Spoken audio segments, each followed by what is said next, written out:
pup's whimper cut through the ruin of an old chapel. Wind threw sleet against the broken stained glass. A woman in a wet wool cloak knelt on the chapel floor, with a small bundle pressed against her chest. 6 other bundles lay in a half-circle around her on a bed of dry straw she had pulled out of the chapel's old prayer cushions. 7 pups, 6 weeks old, each one wrapped in a torn strip of her own shift. The smallest pup had a deep cut along its flank where a sword tip had grazed it.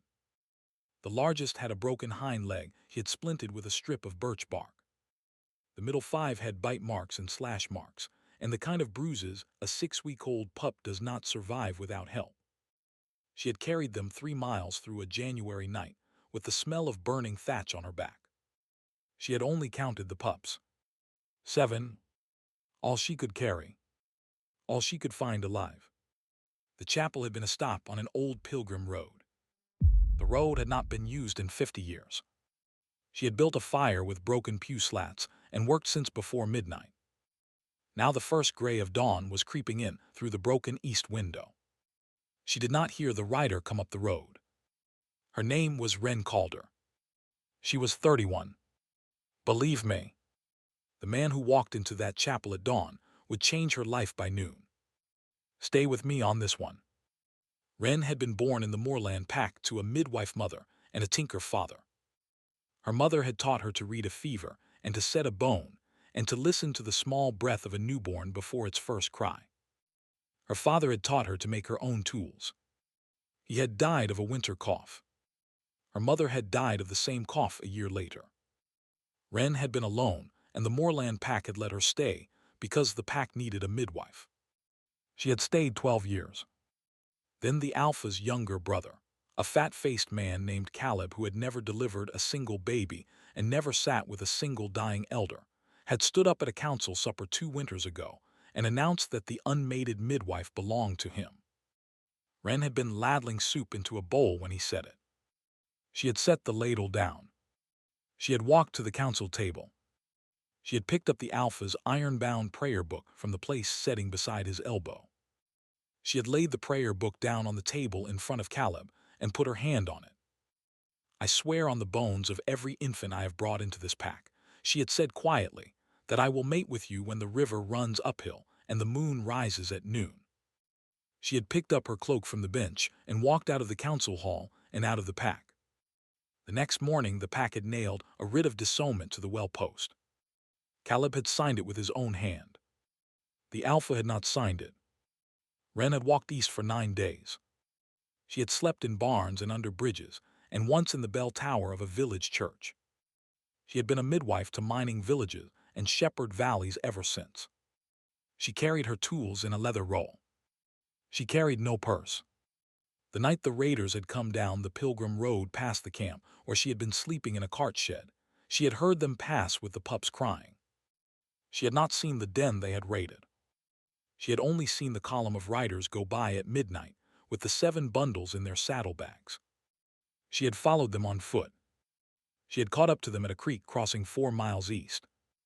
They had stopped to water their horses. They had set the bundles down on the bank and had laughed about throwing them in. She had crawled up the bank behind a screen of alders and waited until the riders had moved 20 paces upstream to argue about which of them would carry the silver next. She had picked up the 7 bundles in her cloak. She had run. She had run 3 miles through the dark with the bundles bouncing against her chest and the smell of sour milk and dried blood under her nose. She had reached the dead chapel as the wind began to throw sleet harder. She had built the fire. She had begun to work. By the time the first gray of dawn came in through the broken east window, she had run out of clean cloth and dried moss in her own strength. She did not hear the horse stop at the chapel door. She did not hear the boots come up the stone aisle until they were 6 paces away. She looked up. A man in a long dark cloak stood at the edge of the firelight with his hood thrown back. He was not a raider. His cloak had a silver clasp at the shoulder, shaped like a wolf in profile. His eyes were the color of wood smoke. He stopped at the edge of the straw circle. He looked at the 7 pups. He sank to his knees in the bloodied straw without taking his eyes off them. His name was Dane Volkov. He was the Lycan king's heir, and one of the 7 pups on the straw in front of him was his own stolen son, taken 5 months ago from his nursery by a raiding party he had never been able to track. Why did the heir of the Lycan king ride out on a January dawn down a 50-year-dead pilgrim road? He had ridden every other road in the kingdom. He had begun riding the dead roads when he had run out of live ones. He had not expected to find anything. He raised his eyes to her face. "Tell me what happened," he said quietly. She told him. She kept her voice low so as not to wake the pups. She told him about the riders at the creek. She told him about the bundles in her cloak. She told him about the run through the dark. He listened without interrupting. When she was done, he reached very gently into the straw and laid one bare finger against the smallest pup's flank. The pup did not flinch. It was too deeply asleep to flinch. "This one," he said quietly, "is mine. His name is Aaron Volkov. He was 3 months old when he was taken from his nursery in the heir's quarter of the Lycan keep 5 months ago. I have searched every road in the kingdom. I never thought to ride this pilgrim track because it has been dead 50 years. He raised his eyes to her face. "Why were you on it?" he asked. She told him about the cart shed and the column of riders and the 4-mile chase. He stared at her for a long moment. "You ran 4 miles through a January night with 7 6-week-old pups against your chest," he said. She nodded. He passed a hand over his face once. "How can I help?" he said. The first thing she needed was clean water. The chapel cistern was frozen, but the rain barrel under the broken east window had a thin skin of ice she could break. He went out into the sleet and broke the skin and filled her 2 clay bowls and brought them back. The second thing she needed was more clean cloth. He stripped off his linen undershirt and tore it into strips with his teeth and laid the strips on a flat stone at her elbow. The third thing she needed was a hand to hold the pups still while she worked. He held them.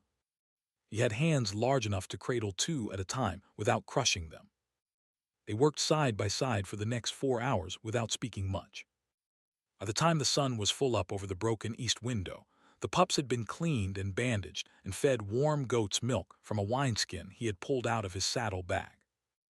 The smallest pup, his son, had taken 6 small sucks from the corner of the wineskin and then fallen asleep against his palm. The pups slept in a single warm pile against the back wall by the fire. Wren sat down on the stone floor with her back against a pew and closed her eyes for the first time in a day and a half. He sat down across the fire from her. He did not close his eyes. He watched her sleep. He had not seen any human being in 2 years take on a task as heavy as the one she had taken on the night before, and he had been raised in a household where heavy tasks were measured the way other households measured grain. When she woke an hour later, he had banked the fire and laid out a bedroll for her and brewed a tin cup of strong sweet tea on a small camp brazier he had brought up from his saddle. "Drink," he said quietly.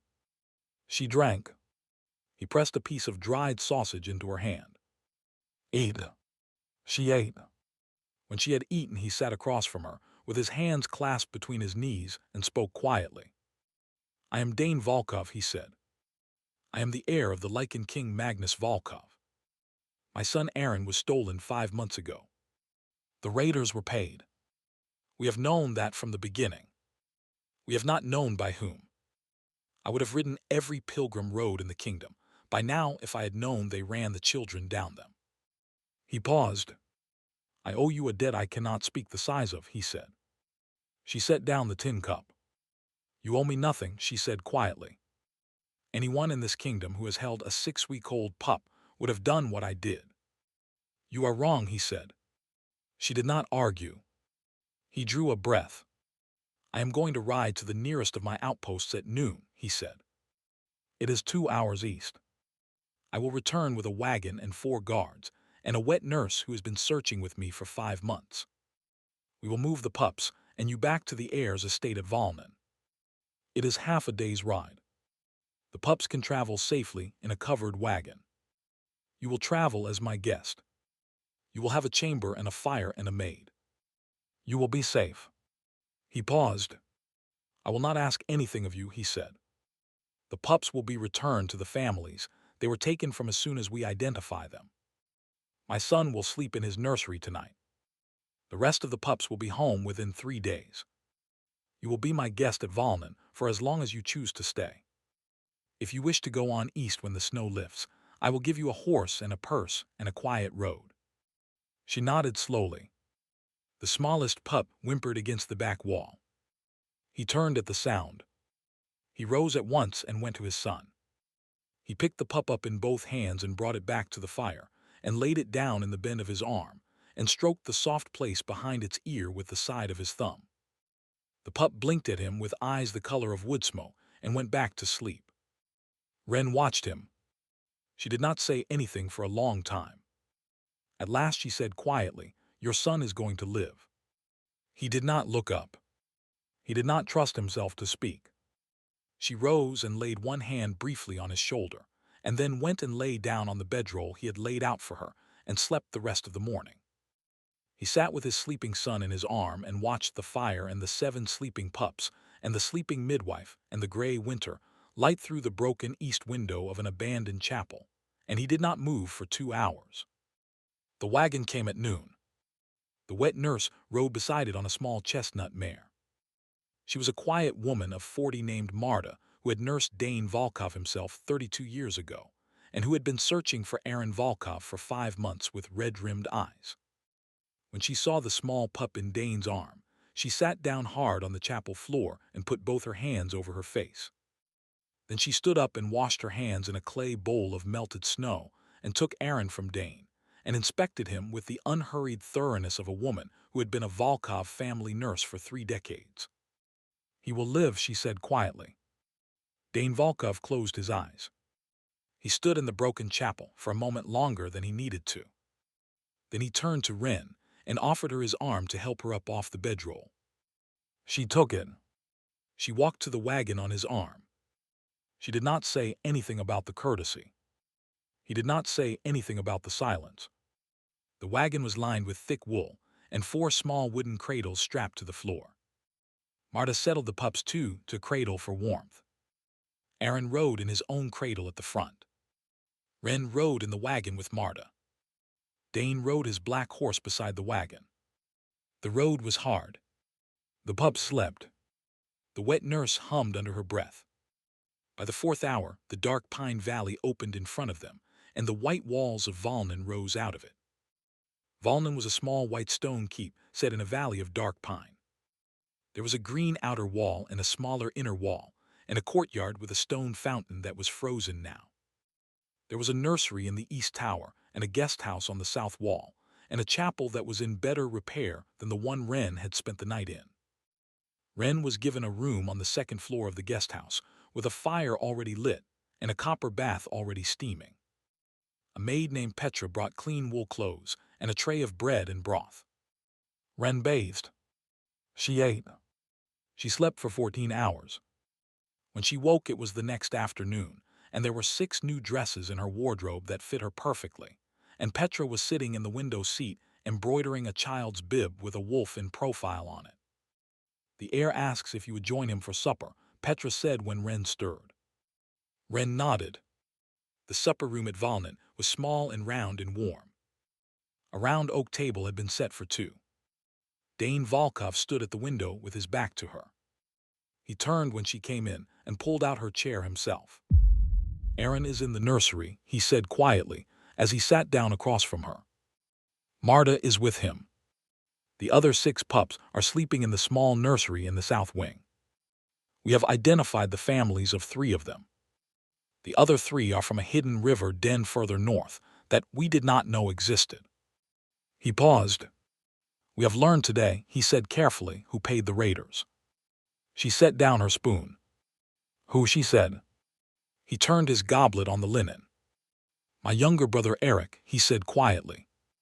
"He has been at the southern border for 3 years. He has been planning since before Aaron was born to bring me down through my son.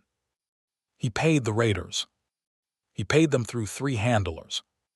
The handlers do not know each other. The raiders did not know him. They knew only the silver. We arrested 2 of his handlers this morning at his border keep.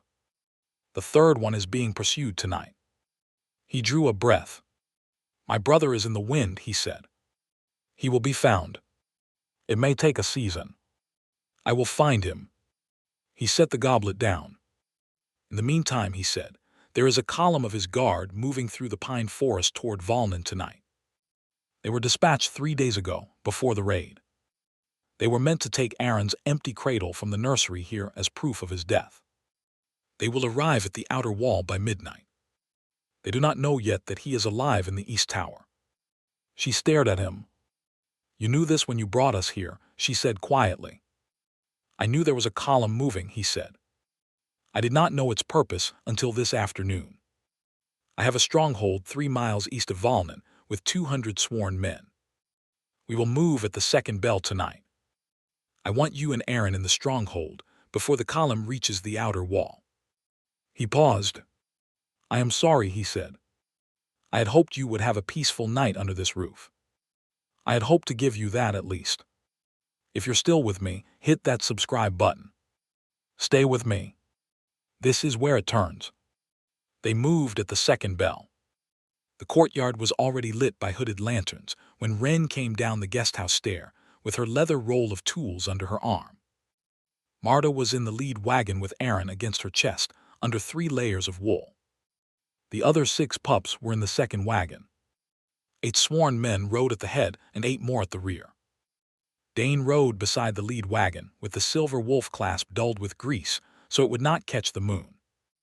The lane east of Valnan climbed through a notch in the pines.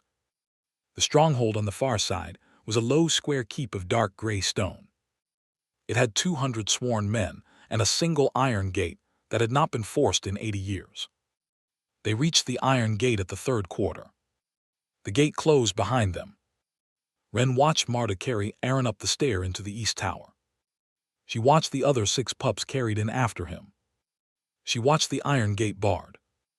"We are safe here," Dane said quietly at her shoulder.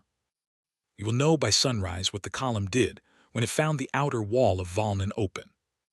She nodded. He walked her to the guest house of the stronghold.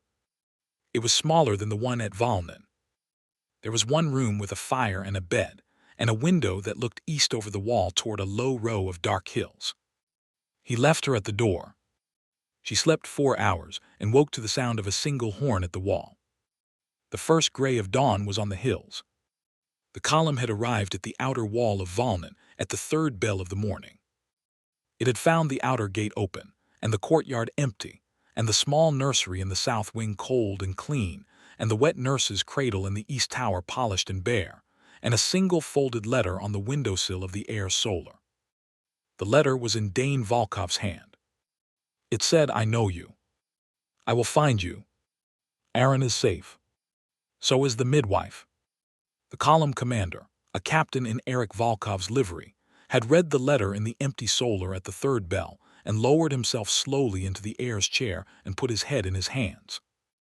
He had been with Eric Volkov for 9 years. He had not believed the rumors until that moment. He had left the letter on the desk. He had walked down the long stair. He had mounted his horse. He had ridden out of the courtyard of Valnan at the head of his column. He had turned the column south. He had ridden it 5 hours straight south to the king's seat at Volnir. He had surrendered himself at the gate at mid-morning. The horn at the wall of the stronghold was the rider who had brought the news. Wren stood at the window and listened to Dane's boots come up the stair and stop at her door. He knocked. She opened. "The captain has surrendered at Volnir," he said quietly. "By the next sundown half of my brother's southern keep will surrender with him. By the 3rd sunset all of it will. My brother is still in the wind. He will be found. The kingdom holds." She nodded slowly. "I came up to tell you," he said, "that you are no longer in danger from anyone who serves my brother." Aaron slept the whole night and woke for milk twice. The other 6 pups are warm and fed. We have identified the last 3 families. They will be home by tomorrow night." He paused. "You can sleep now." She looked at him for a long moment. Then she said quietly, "Sit down a moment." He sat in the chair by the writing desk. She sat on the edge of the bed. They did not say anything for a long time. The first light of dawn came in through the east window and lay across the floor between them. At last she said, "I have not slept in the same room with a person who was not dying or being born in 2 winters. I have not slept in the same keep with a person I trusted in 5 months," he said. The dawn light moved on the floor. He rose at last and walked to the door. "Sleep," he said quietly. He closed the door. She slept. By the time Eric Volkov was found, Wren had been a guest in the stronghold east of Volnin for 3 weeks. The other 6 pups had been returned to their families by the end of the first week. Aaron slept in his own nursery in the East Tower under a wet nurse and 3 guards. Marta hummed to him at night the same low song she had hummed to Dane 32 years before. Dane rode each evening up the South Road to take supper with Wren in the small round supper room of the stronghold's guest house. He did not ask her to be anything to him. He pulled out her chair. He filled her cup. He listened to her speak of her work and her travels and her plans. He told her about Aaron's first steps. He told her about the king, his father, who was old and tired and waiting to lay down the crown. Eric Volkov was found in a charcoal burner's hut in the hills above the southern border on the 5th night of the 3rd week. He did not resist. He laughed when they took him. He said he had been waiting his whole life to be caught. He was wrong about which day he had been waiting for. He died in the king's prison the following winter. The king did not order it. He died of an illness no one named.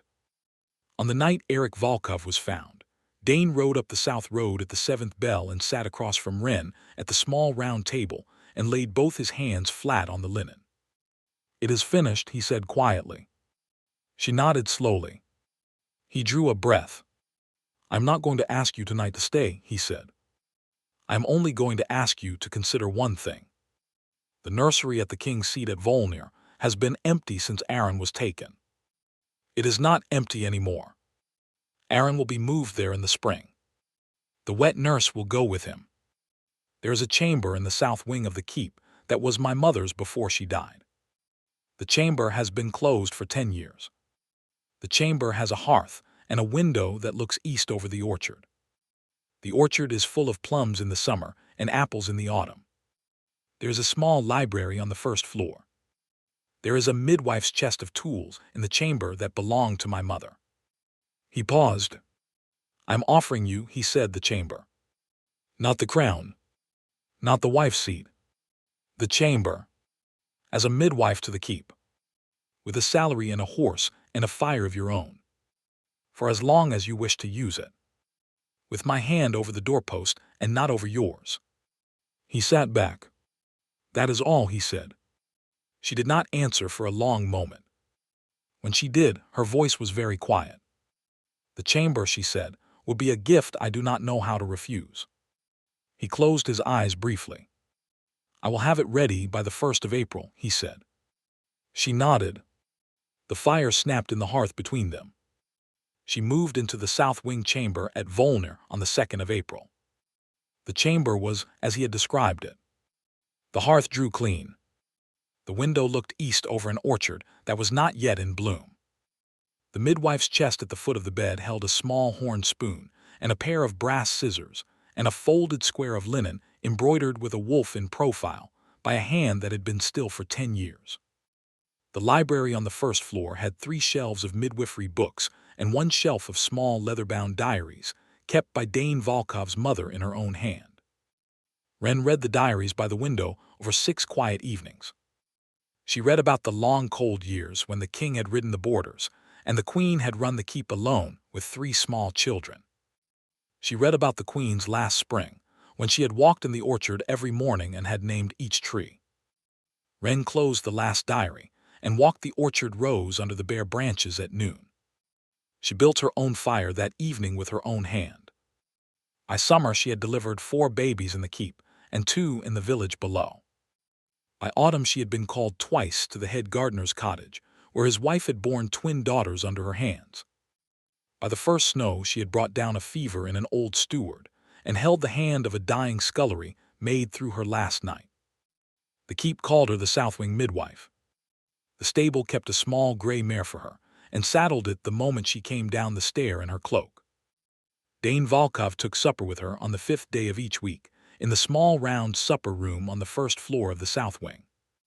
He did not ask her to be anything to him. He pulled out her chair. He filled her cup. He listened to her speak of her work. Aaron grew. He took his first steps on the rug in front of the South Wing hearth one evening in late summer, with Wren's hands held out from his and Dane's hands held out behind. He learned to ride a small cream pony in the orchard on his 4th birthday, with Marta walking at the bridle and Wren walking at the stirrup, and Dane walking 3 paces ahead so the boy would have something to ride toward. On the night of Aaron's 5th birthday, Dane rode in from a long day at the southern border and came up the stair and knocked on the door of Wren's chamber. She opened. He stood in the door with his cloak still on, and the silver wolf at his shoulder dulled with road dust. "I've ridden for 2 years," he said quietly, "without asking you anything. I've ridden for 2 years because I gave you my word that I would not ask. I am going to break that word tonight. I am sorry. I cannot ride for a 3rd year." She did not say anything. He drew a breath. "Stay," he said. "Not as a midwife to the keep. As the woman who walked 4 miles through a January night with my son against her chest. As the woman whose hand on my shoulder in a broken chapel taught me how to carry the rest of my life." He paused. "Stay," he said. "With my hand over yours, not over the doorpost. If the answer is no, the chamber is yours for as long as you live, and I will not ask again." She looked at him for a long moment. She did not weep. Heirs of broken packs do not weep. She held out her hand. He took it. The fire snapped on the hearth behind her. The wind moved through the orchard outside the east window. Somewhere on the floor above, a boy with eyes the color of wood smoke turned in his sleep and laid his cheek against a small carved wolf his father had whittled for him. The plums on the trees outside were green and small and would be ripe by August. The apples on the far row would be ripe by September. The midwife's chest at the foot of the bed had belonged to a queen. The horn spoon and the brass scissors lay beside a leather roll of tools that had walked 9 days east out of a moorland pack and carried 7 6-week-old pups 3 miles through a January night. Wren Calder lifted her cup of mulled cider from the writing desk and drank slowly and considered, not for the first time, the possibility of staying somewhere. She had already stayed. She would stay the rest of her life. That was enough for the spring. That was enough.